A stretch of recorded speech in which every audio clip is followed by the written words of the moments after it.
Welcome to Sunday's video. If you've not been here on Sunday, usual thing, we have a little bit of a chat. We look at something quite controversial, or not, depends on what Sunday is and what's following, and we'll look at your comments. So keep them clean so I can use some, and let's fire it off today, and let's listen to the possible new Prime Minister of Canada. No, not Polyev. No, hold on. Don't jump the gun yet, because it could be Chrystia Freeland if she has her way. Imagine Chrystia Freeland, Mr. Speaker, being the new Prime Minister of Canada. Well, that's what she wants. Anyway, here is how she categorically answers questions really well. I'm saying that sarcastically. For me to point out that Manitoba families will be getting $1,200 this year. Again, Minister, if I could just have the number, how much have you collected in carbon taxes?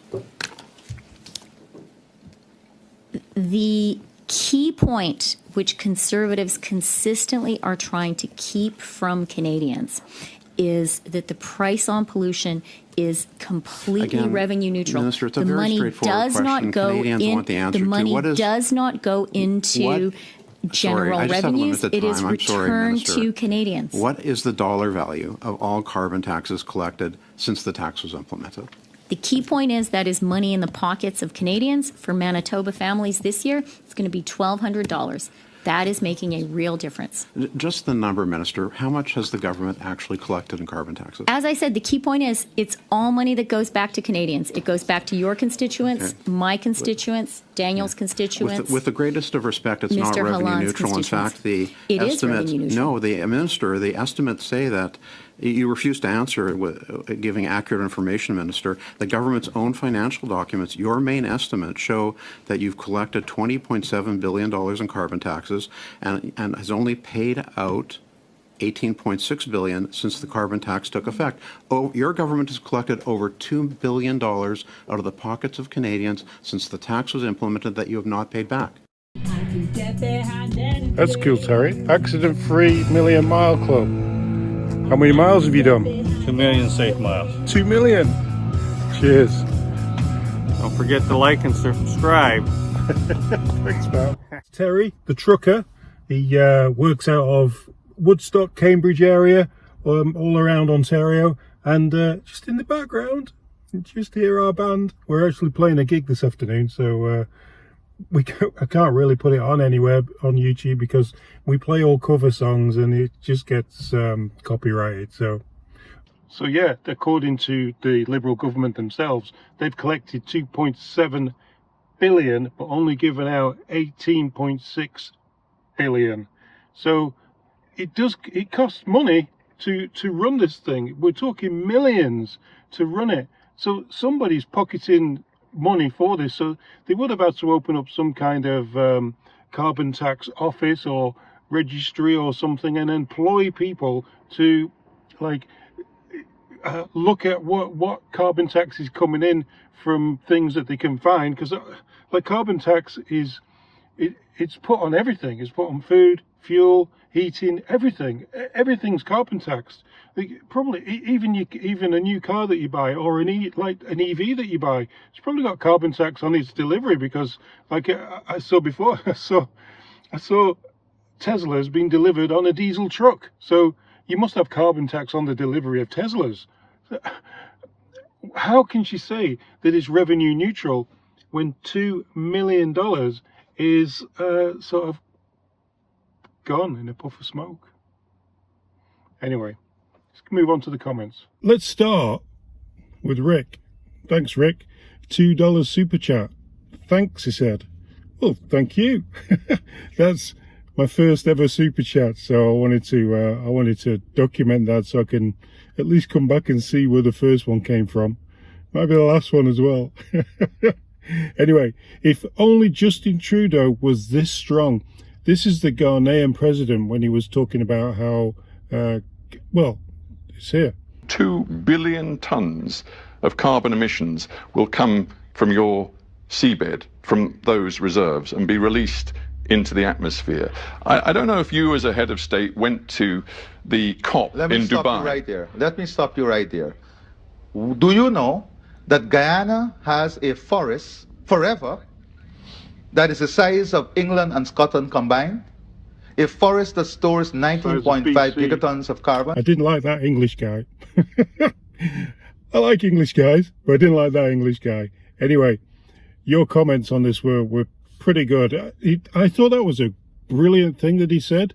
I thought he put his point over really well, and I just wish that we had somebody in Canada looking after Canadians the same way as he's looking after Ghanaians.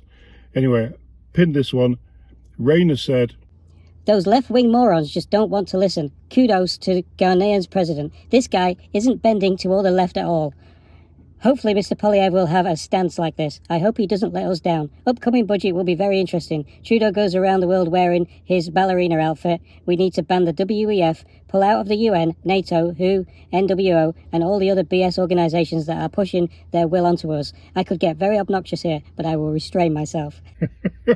Thank you, Rainer. You got into the comments. I thought you started off really well there by, like, you know, the left-wing morons. They just don't want to listen. None of them do. We have so many trees in Canada that it doesn't matter how much oil that we pump out of the ground, Canada's always going to be net zero. If you calculate the amount of trees and what the trees do to the atmosphere, yeah, it's net zero, unlike China or England or UK.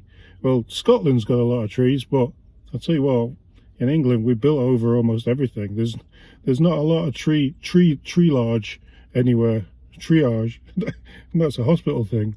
There isn't a lot of trees left in England. Campfire Girl said, "Give this man a gold star for telling it like it is. The reporter is trying hard to put out other people's opinions and not wanting to hear what he has to say." "Oh, he was a complete dick." William said, "He is absolutely right. Nobody calculates Canada's net positive with all the forest without..." Exactly. Well said, William. Roger said, "Yes, I enjoyed that video. Something all Canadians should see. The fellow from Ghana is very factual. We will never be able to cure carbon problems by taxing and doing nothing about it." No, we won't.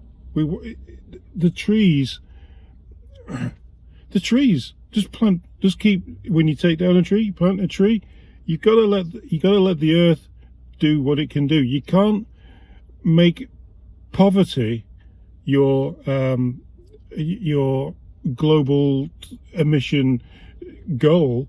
You know, poverty isn't going to make things better for Canadians. We do have a life that we want to live. You can't just take that away and say, well, look at us now, we're great. You know, while we're all getting poor, the actual politicians pushing this on the citizens, they're the ones getting rich. Like every year their wages, I say to my wife, it's like if you got that wage every year, it'd be like winning the lottery every year, wouldn't it? They just don't see it. Anyway, stop, shut down the protests or we arrest you. Trudeau's henchmen threaten peaceful protest, carbon tax protests, move along or else. It's exactly what they did. They just came into the peaceful carbon tax protests on the Quebec-Ontario border, and they just said, look, either you move or we arrest everyone. And yeah, unlike other protests that are going on in Canada at the moment, like today even, every Sunday. The Slick Shady said, "Thank you for making this video radio reaction." Yeah, it needs showing.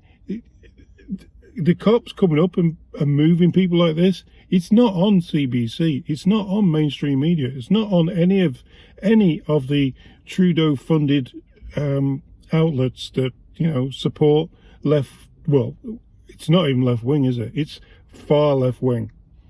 Bill said, "Only real Canadians get arrested. What a dumpster fire." Roy said, "If they had a pro-Hamas Palestinian flag, they wouldn't have been asked to move along." Exactly. It's exactly what I thought. D. Pappas said, "Where's the coffee and donuts? There is a protest in Toronto every weekend with this, with zero accountability. Well, the country is broken." Exactly. It's positively not good. So then we had a video about how Poilievre and the NDP and the Bloc all voted against the Liberals for Justin Trudeau to meet up with all the premiers, and it must be televised. Now, Krusty Kennock, who has a great channel of his own. He's live now, I think, from the 15th of April. He's live 3 times a week on his channel. So, yeah, make sure you tune in to Krusty. But Krusty said, It's odd. The NDP have supported the tax since its inception. Now they're willing to encourage a meeting. I guess those backbenchers are getting a hard time from their constituents. Ha. Yeah, because what's happening is that the NDP are trying to hang on and hang on and hang on and hang on until they all get the pension. But at the same time, no one's going to vote for anyone. It's going to end up where the NDP and the Liberals get no party status. However, with what Singh said this week, just gone, well, we got a video for that. I put the video picture down there. He said that he's against Trudeau's carbon tax and he wants to bring in his own. So maybe he's trying to secure his job, and maybe he's looking at becoming the official opposition after the next election. But we'll see what happens there. D. Papa says This televised meeting is so people can wake up. Exactly. I think it's exactly what Polyev was pushing for. People to wake up and see what is going on in the government. This Skin King said, Fancy Socks will put up more of a fight to avoid this than he will if he is forced to meet Smith and Moe. He knows he will be exposed as substandard. Yeah. No, people will open their eyes and see what is going on with this carbon tax scam that he's got going. Nancy said, Some good news finally, thank you. It gives us a flicker of hope. It does. It means that all the protesting and everything, now somebody has to meet somebody and it has to be televised. And if it's televised, let's hope it's CBC televised and it goes all over Canada and people get to see it. Let's pray and hope that it goes on to at least one of the news channels. Corsi said, Soothing voice, thank you. It's a difficult time for taxpayers. The carbon tax is too high in British Columbia and I am forced to leave. I can't make it. God bless. Yeah, thanks a lot for that. Thanks a lot for the comments. Thanks a lot for the subs. We're at nearly 4,000 subs. That's absolutely crazy, amazing, guys.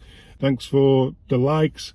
The more we like and subscribe channels like this and Lynn Brooks and Clyde Do Something and Unacceptable Fringe, the more that the word gets out there that, you know, Justin Trudeau is not fit to govern. Nobody is happy. Anyway, have a great Sunday, rest of your Sunday, and I'll see you in the week, guys. Cheers.